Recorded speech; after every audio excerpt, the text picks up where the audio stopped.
Welcome guys, today I'm going to show you the best SteelSeries Sonar settings for Stalker 2. So what you'll need to do is go to my description and click on the link, and that's how you import your config in SteelSeries Sonar. As you can see, you will see this message and you will need to click on save. And as you can see, this is the same config, so I will go through these little colored points so you will be able to pause the video and make sure to set it right. And here, bass at 1.5 decibels, voice at 0, and treble at -2 decibels. Spatial audio, you can try it out, but I don't like it personally. So just turn it on and try it. You can adjust the performance in distance.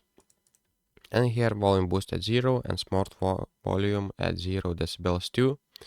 So that's pretty much it. That's the settings for Stalker 2 in SteelSeries Sonar.